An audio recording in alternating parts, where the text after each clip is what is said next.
నమస్కారం. ఇప్పుడైన తాజా వార్త.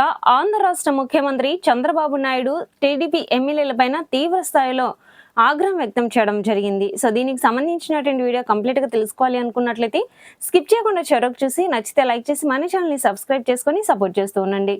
టీడీపీ ఇన్నట ఇదేం పద్ధతి తమ్ముళ్ళు అంటూ కూడా మరి ఆంధ్ర రాష్ట్ర ముఖ్యమంత్రి చంద్రబాబు నాయుడు వార్నింగ్ ఇవ్వడం అయితే జరిగింది. అయితే ఇప్పుడు ఇదే మాట టీడీపీలో వినిపిస్తుంది. ఇదేం పద్ధతి అంటూ సాక్షాత్తు పార్టీ అధినేత చంద్రబాబు తీవ్ర ఆగ్రహం వ్యక్తం చేశారు. పార్టీ తరపున సీనియర్లు, జూనియర్లు, ఎమ్మెల్యేలు, ఎంపీలకు కీలక శిక్షణ కార్యక్రమాన్ని కూడా నిర్వహించారు. కేంద్ర ఎన్నికల సంఘం ఈ నెల 16 నుంచి రాష్ట్రంలో నిర్వహించనున్న స్పెషల్ ఇంటెన్సివ్ రివిజన్ ప్రక్రియ పైన నాయకులకు చంద్రబాబు అయితే స్వయంగా శిక్షణ ఇచ్చారు. అయితే అసలు ఏం చేయాలి, ఎలా జరుగుతుందని దానిపైన వివరణ ఇచ్చారు.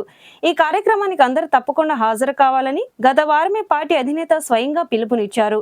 ఇటీవల జరిగిన మహానాడు వేదికగా కూడా నాయకులకు ఆయన ఈ విషయాన్ని తేల్చి చెప్పారు. సర ప్రక్రియను లైట్ తీసుకోవద్దని, సీరియస్ గా తీసుకోవాలని కూడా చెప్పారు. దీనిపైన పూర్తి స్థాయిలో అవగాహన పెంచుకోవాలని కూడా అన్నారు.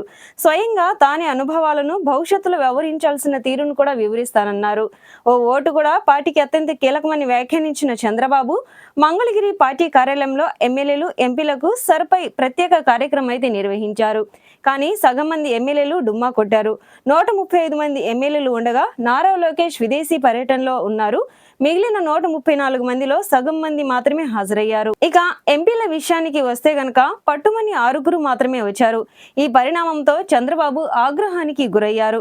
క్షేత్రస్థాయిలో సరి ప్రక్రియను పర్యవేక్షించాల్సిన నాయకులే ఇలా డుమ్మా కొట్టడం ఏంటని కూడా ప్రశ్నించారు. అంతేకాదు రాని వారు వివరణ ఇవ్వాల్సిందేనంటూ కూడా పట్టుబట్టారు.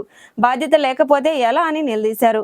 ఇక ఈ సమావేశానికి శిక్షణకు వచ్చిన వారిపైన ఉన్న ఫిర్యాదులు గ్రాఫ్ను కూడా చంద్రబాబు ప్రస్తావించారు. ఒకసారి ఎమ్మెల్యేగా మిగిలిపోతారా, మళ్ళీ మళ్ళీ గెలుస్తారా అని ప్రశ్నించిన చంద్రబాబు పనితీరును మార్చుకోవాలని చెప్పడం గమనార్హం. ఇదే సమయంలో ఎమ్మెల్యేల విషయంలో దఫా బాబు రాజధోరణిలో వ్యవహరించడం విశేషం.